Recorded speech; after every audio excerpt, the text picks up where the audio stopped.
Welcome to the Explainer, everyone. Today, we are tackling something absolutely crucial if you work with data, and that is mastering data visualization. Our goal here is to completely demystify the entire process. We're going to take that journey from messy, raw numbers to beautiful, actionable insights, and we'll be looking at exactly how to pull this off using the KNIME Analytics Platform.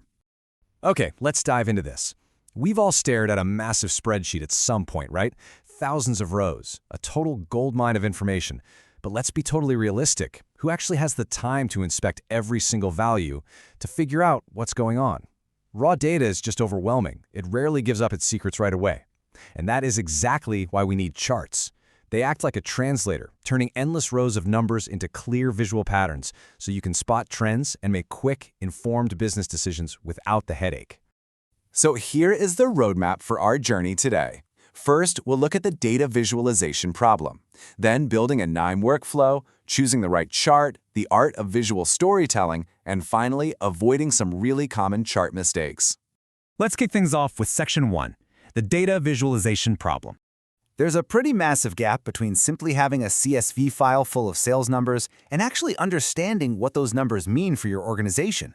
This quote really hits the nail on the head. The beauty of KNIME is that it gives you a visual, workflow-based environment. Instead of forcing you to write endless lines of code, it solves the raw data problem by letting you just connect specialized nodes. Every single node does a specific job, which lets you build a highly visible, repeatable process that anyone on your team can look at and understand. Which brings us nicely to Section 2, building a K9 workflow. You essentially need to build a bit of a node-based assembly line before you ever click Generate Chart. A basic visualization workflow in KNIME usually follows this exact sequence, kind of like a recipe where every step has a distinct purpose.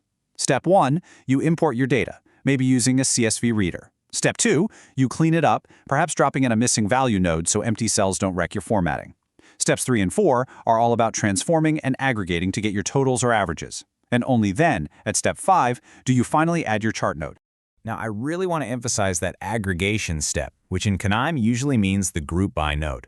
You might be asking, so what? Why can't I just chart my raw data immediately? Well, transaction-level data usually has a ton of rows for the exact same category. If you try charting that without summarizing it first with a GroupBy node, you're literally just going to create visual chaos.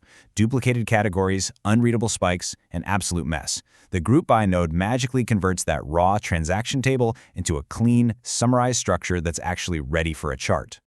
All right, moving on to Section 3, choosing the right chart.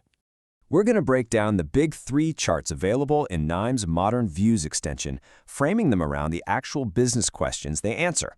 Now, what's really interesting about this slide is how perfectly a bar chart answers comparison questions across independent categories. Think, comparing total sales across the North, South, and West regions. A couple of quick pro tips for you in KNIME. Always use a zero baseline, so you don't artificially exaggerate the differences. And if your category labels are super long, switch to horizontal bars so the text is actually readable. Next up is the line chart. This is your absolute go-to for tracking trends over an ordered axis, which is almost always time. But pay close attention here, because this is where a lot of people trip up. You absolutely must use a string-to-date and time node to format your dates properly, and then use a sorter node to arrange them chronologically. If you leave your months as plain text strings, KNIME might sort them alphabetically. Imagine your line chart jumping from April directly to August, and then back to February. Without sorting, your line is literally moving backwards in time, giving you a completely misleading trend. Our third essential tool is the pie or donut chart. Now, these are strictly for part-to-whole analysis, showing how a complete total gets divided up. But I have to give you a strong warning here. Keep it to 3 to 5 meaningful categories. If your KNIME pie chart has 30 tiny microscopic slices, it defeats the entire purpose of making it visual in the first place. If you have that much data, combine the smaller items into an other category, or honestly, just switch to a bar chart. This cheat sheet beautifully maps your analytical questions directly to the right tool in KNIME.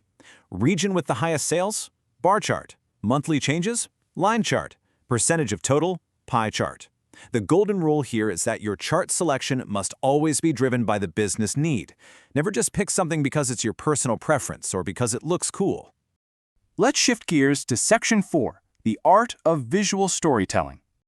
So, stepping back from the technical software steps for a second, let's talk about strategic polish. Visual storytelling is basically arranging your data, charts, and text so the audience understands exactly what happened, why it matters, and what they need to do next. This is how you take a basic, technically correct graph and transform it into a truly actionable message. A chart without context, or one that doesn't answer the question, "So what?" is just an empty picture. We want to actually drive decisions. And this brilliantly illustrates the point. Just notice the difference between these two approaches. A descriptive title, like regional sales, is pretty boring. It just names the variables. But an insight-led title, like the North region generated the highest sales, immediately guides your audience to the most important finding.